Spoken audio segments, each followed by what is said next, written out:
이번 주 날씨가 많이 추웠습니다. 주 안에서 평안히 지내셨습니까? 할렐루야로 인사 나누겠습니다. 할렐루야. 각 층에서 또 우리 각 가정에서 분당교회에서 함께 예배 참석하시는 우리 모든 성도님도 평안하셨습니까? 우리 옆 사람과 이렇게 인사 나눴으면 좋겠습니다. 잘 지내셨나요? 보고 싶었습니다.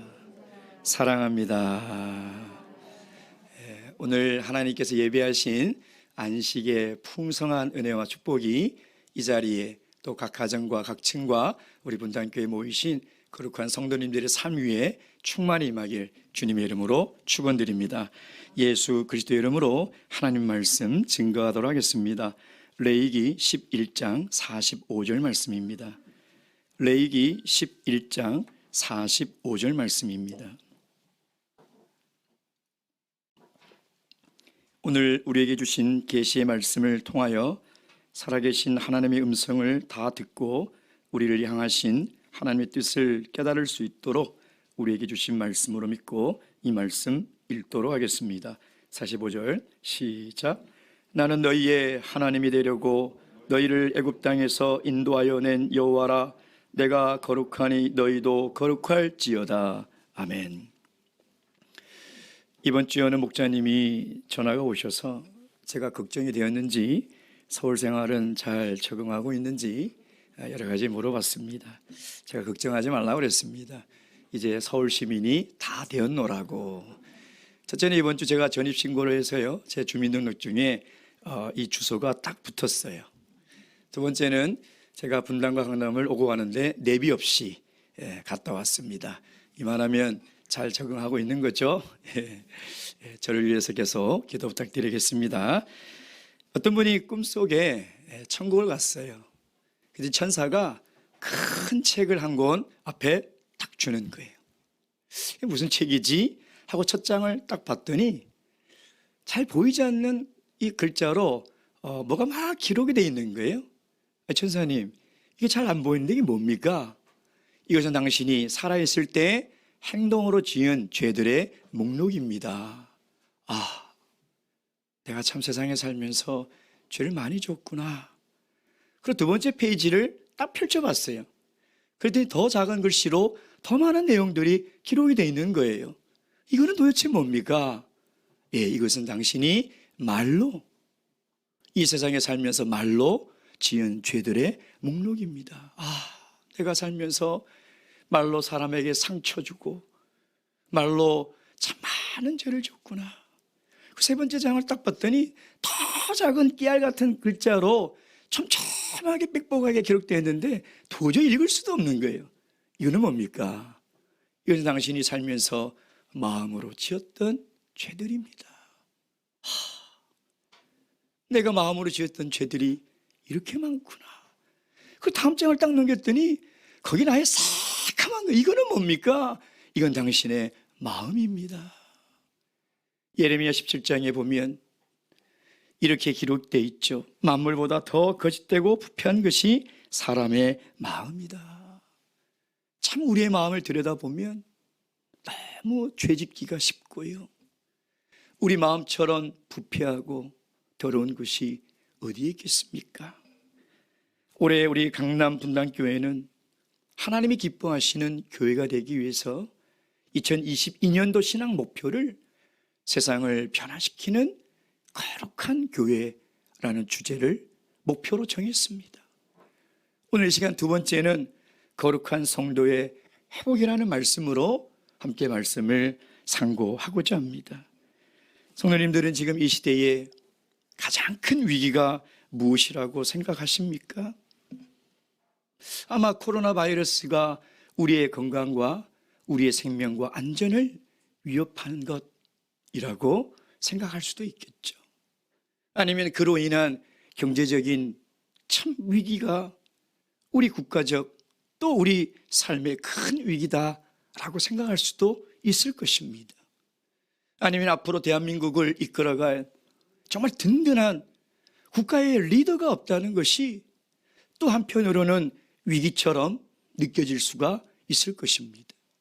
아니면 지금 전 세계적으로 자연재해로 수많은 이 자연 재난이 일어나고 있지 않습니까? 물론 이런 것들도 우리의 삶과 우리 사회 공동체를 위협하는 현실적인 위기임에 틀림이 없습니다. 그러나 역사를 주관하시는 하나님이 지금 이 시대를 보실 때 하나님은 무엇이 이 시대의 가장 큰 위기라고 생각을 하고 있을까요? 그것은 거룩의 상실입니다.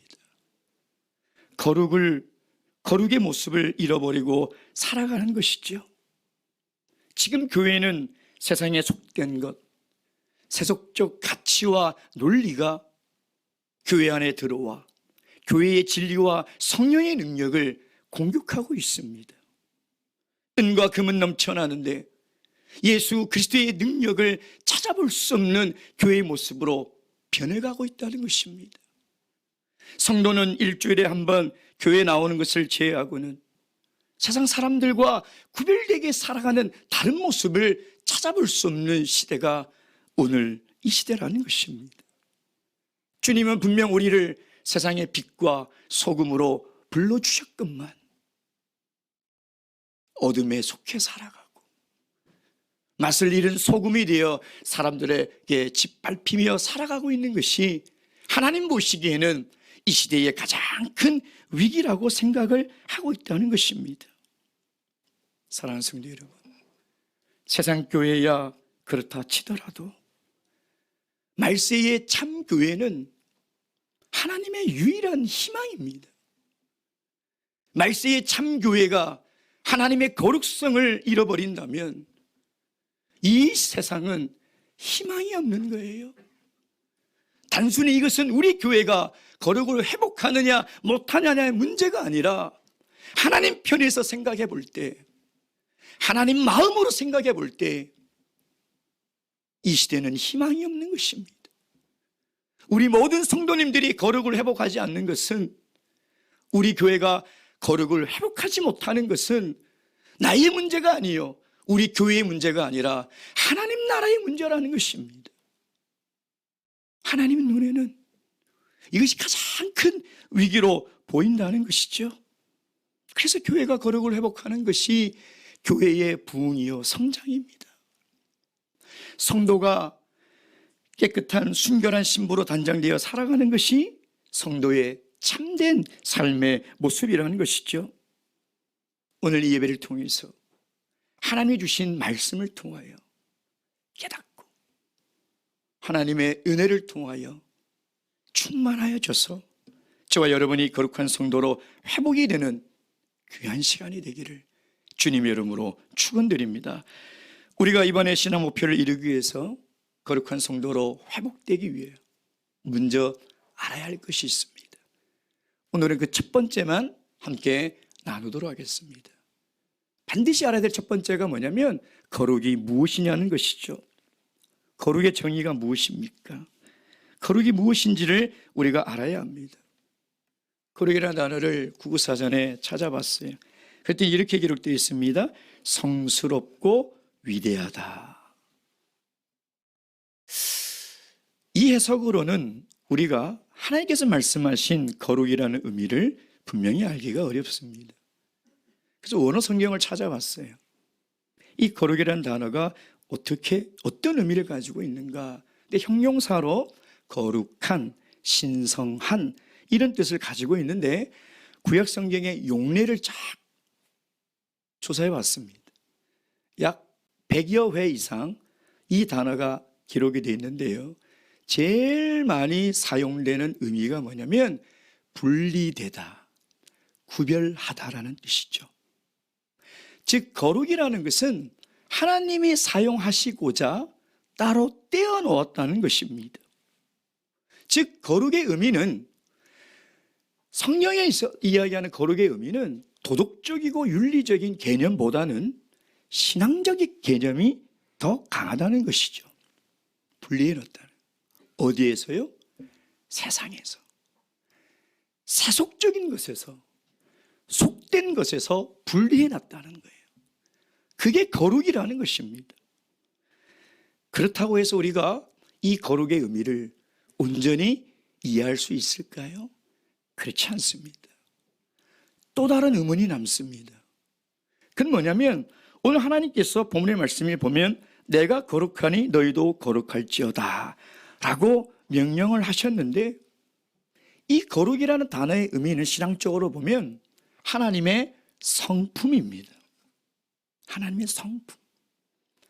유일하게 하나님만이 가질 수 있는 성품이죠. 그러니까 하나님의 성품인데 우리 인간이 어떻게 거룩해질 수 있냐 이 말입니다. 사실 사람은 절대 거룩해질 수가 없습니다.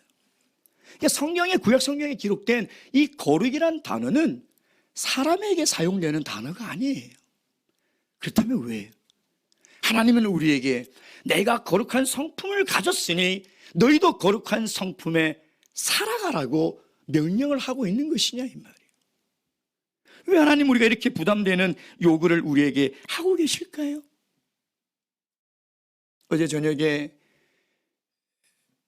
집으로 돌아가서 뉴스를 보는데 84세의 대도 조세영 씨가 또 구속 수감되는 내용이 나왔습니다. 한때는 고위층의 집들만 절도를 해서 그 물건을 가난한 사람들에게 나눠줬다. 사실인지 아닌지 모르겠지만 그래서 대도라는 별명까지 붙지 않았습니까? 그리고 그 이후에 개과선전에서요 하나님을 믿고 선교사가 됐습니다. 그래서 전국 교회뿐만 아니라 전 세계를 다니면서 간증을 하고 일본에 가서 선교 사업을 했었죠. 근데 일본에서 또 어떤 해외 뉴스가 들려왔습니까? 일본에서 절도를 저지르다 또 붙잡힌 거예요. 그게 수년 전이에요. 근데 어제 출소한 지 한 달 만에 또 두 가정의 집을 침입하여 절도해서 붙잡힌 거예요.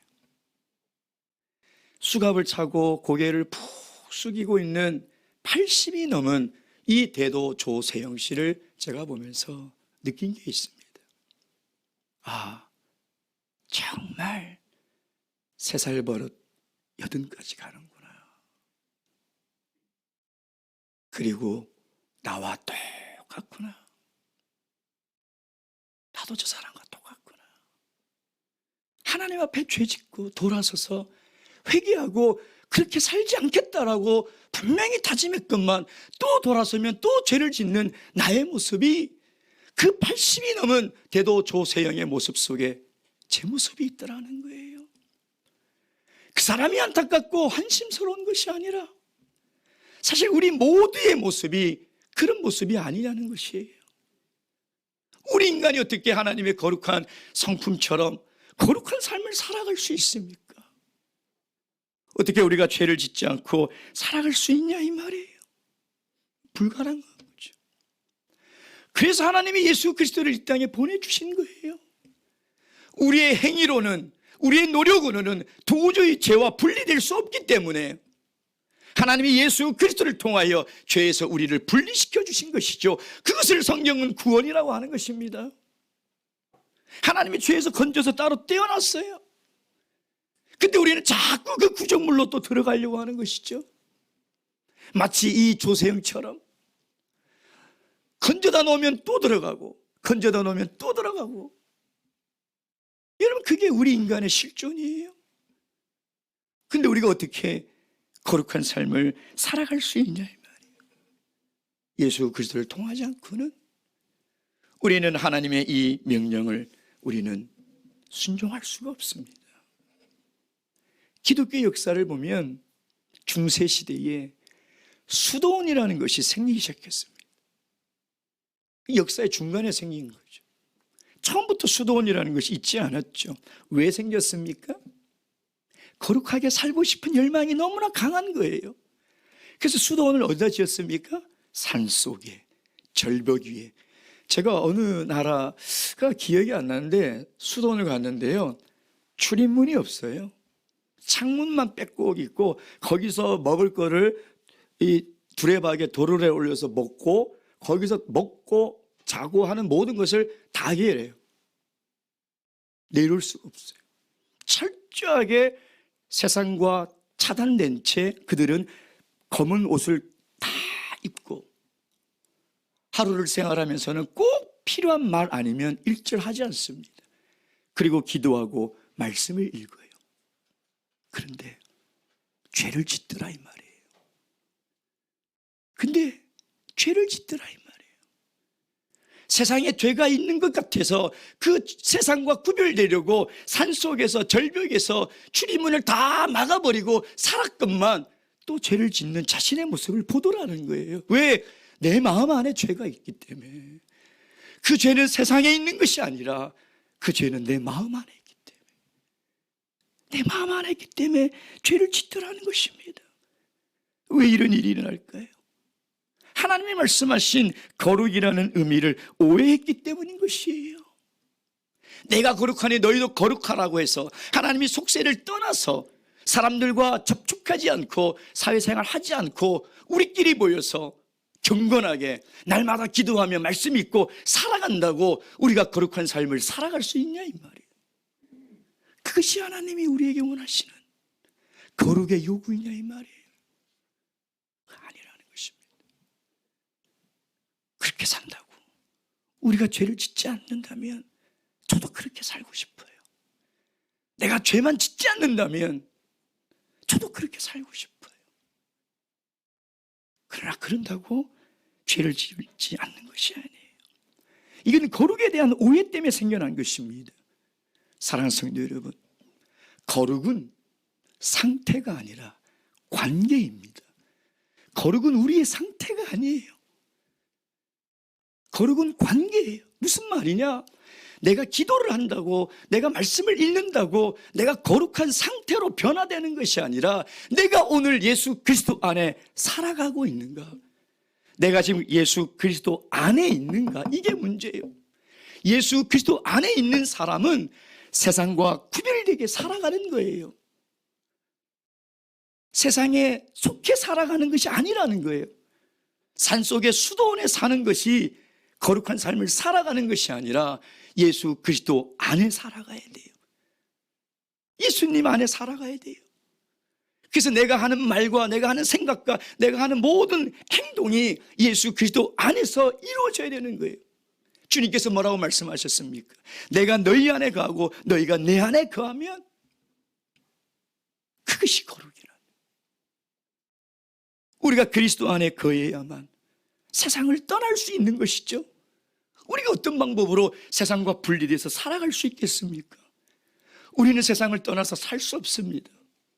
하나님이 우리에게 요구하는 거룩이 그런 거룩이 아니라는 것입니다. 세상에 속해 살아있으나 내가 그리스도 안에 거하며 살아가는 삶, 이것이 회복이 돼야 돼요.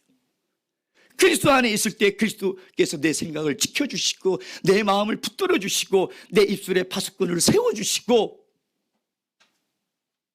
내 더럽고 부패한 마음을 주님께서 깨끗게 해주시는 거예요. 그래서 거룩은 내가 거룩한 상태로 되어가는 것이 아니라 내 삶이 그리스도 안에 거하며 살아가고 있는가. 이것이 오늘 하나님께서 우리에게 명령하시는 거예요. 그래서 레위기 이 말씀을 다시 번역하면 내가 거룩하니 너희가 내 안에 거하라는 것입니다. 너희가 내 안에 거할 때 나의 거룩이 너희의 삶 속에 흘러갈 것이며 나의 거룩을 통하여 세상에 죄가 들어오지 않을 것이며 나의 거룩을 통하여 너희의 삶을 지켜주겠다는 것입니다. 여러분, 그래서 바울 사도는 끊임없이 말세를 살아가는 모든 그리스도인들에게 권면하는 것이 예수 그리스도 안에 거하라는 것이에요. 그리스도 안에 있을 때, 그리스도 안에서 행할 때 우리가 모든 것을 다 행할 수 있고 그리스도 안에 있을 때 죄와 싸워 이길 수 있다는 것이 바울 사도가 오늘 우리들에게 이야기하고 있는 권면의 말씀이라는 것이죠. 여러분, 예수님 당시에 가장 거룩을 열망하고 정말 거룩하게 살아야 되겠다라고 가장 노력하며 애쓴 사람이 누굽니까? 누구예요? 바리새인들입니다.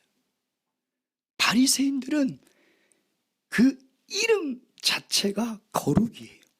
바리새라는 말은 분리하다, 구별하다라는 뜻이에요. 그러니까 저 바리새인, 그 말은 뭐냐면 저 거룩한 사람, 이런 뜻이에요. 여러분, 그들은 거룩에 대한 열망이 뜨거웠습니다. 그래서 그 바리새파에 가입해서 정말 거룩한 삶을 살아가려고 가장 노력했던 사람이 바로 바리새인들이죠. 그러니까 세상과 분리된 삶을 살았던 대표적인 사람들을 꼽으라면 예수님 당시에 바리새인들이에요. 여러분, 그래서 이 사람들은요, 이 바리새인들을 가장 존경했습니다. 여러분, 이들이 거룩한 삶을 살아가기 위해서 어떤 노력했습니까? 하나님의 율법을 철저히 지켰죠. 하나님 말씀을 늘 읽고 외우고 묵상하고 암송하고요, 율법을 철저하게 지켰습니다.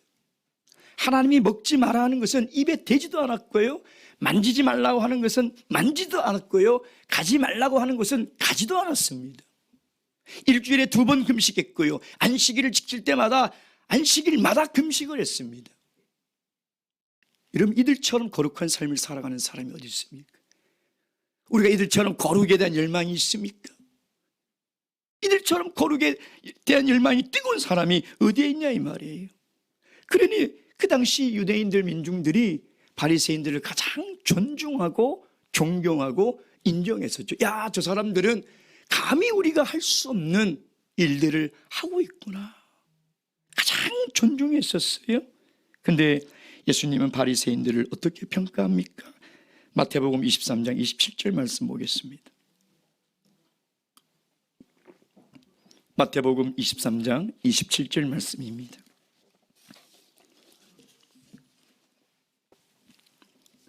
마태복음 23장 27절 말씀입니다. 다 함께 읽겠습니다. 시작. 화 있을진저 외식하는 서기관들과 바리새인들이여, 회칠할 무덤 같으니 겉으로는 아름답게 보이나 그 안에는 죽은 사람의 뼈와 모든 더러운 것이 가득하도다. 사람들은 모두 이 바리새인들을 존경하건만 예수님은 그들을 향하여 외식하는 자라고 신랄하게 비판하고 있지 않습니까? 우리가 살다 보면 참 듣기 싫은 말들 가운데 뭐냐면, 저 사람 참 가식적이다. 누가 저에게 목자님은 참 가식적이에요 그러면 제 마음이 쿡 무너질 것 같아요. 두려워요. 부끄럽고요. 그렇죠. 그래서 저도 되도록이면 가식적이지 않으려고 노력합니다. 그냥 정말 무슨 립 서비스처럼 목회자니까 그냥 웃으면서 성도들과 대하고 인사하는 것이 아니라 정말 하나님 마음으로 진심으로 성도들을 대하고 만나고 얘기하고 싶어요. 그게 제 진심이에요. 근데 누가 와서 목자님 참 가식적이에요 그러면 정말 목회를 그만둬야 될까 할 정도로 큰 고민이지 않겠습니까? 그렇지 않나요? 예. 어떤 일반 교회 목사님이 설교를 한참 하고 있는데 저 뒷좌석에서 사모님이 이불하고 베개를 가져와서 강대상 앞에 펴더랍니다. 왜 그래 했더니 여기 당신하고 여기 내려간 당신하고 너무 달라, 왜 이렇게 가식적이야, 그러더랍니다. 예. 참 모욕적인 말이죠. 충격적인 말입니다. 왜 그랬을까요, 예수님?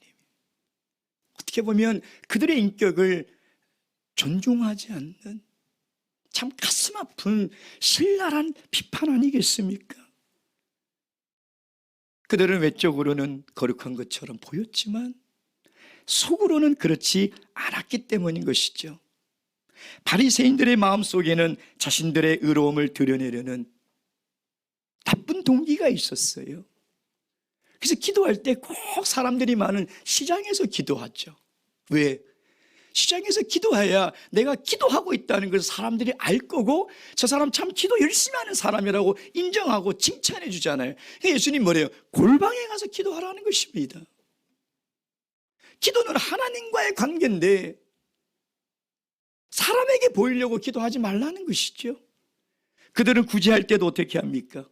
사람들의 시선을 의식합니다. 헌금을 할 때도 사람들의 시선을 의식하고요.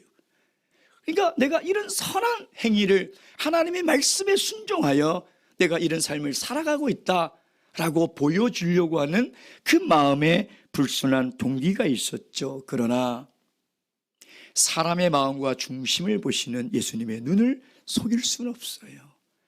사람들의 눈은 속일 수 있어요.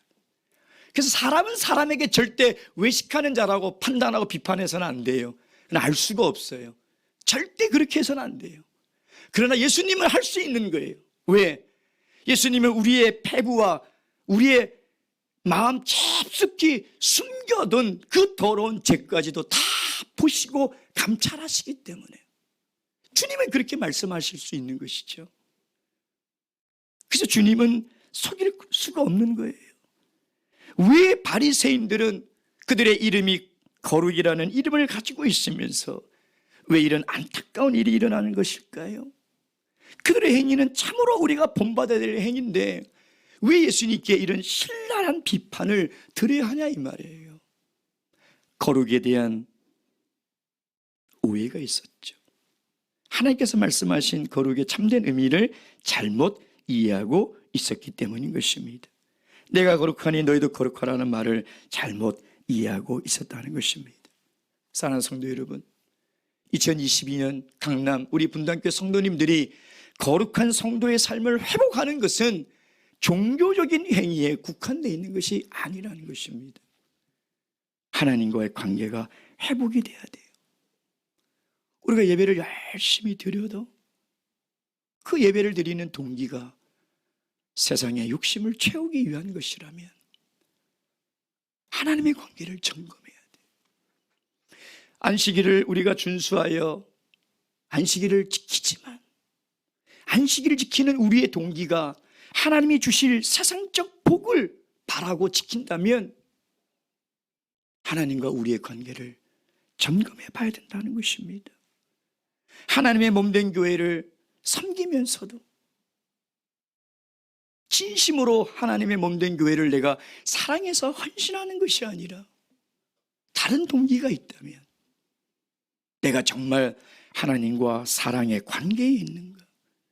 기도를 열심히 하지만 하나님 나라의 의보다는 자신의 욕망을 채우기 위한 기도의 시간이라면 내가 정말 하나님과의 관계가 바르게 되어 있는가? 이 관계를 먼저 점검해야 한다는 것입니다. 사랑하는 우리 강남교회 분당교회 성도 여러분, 거룩은 성도의 생명입니다.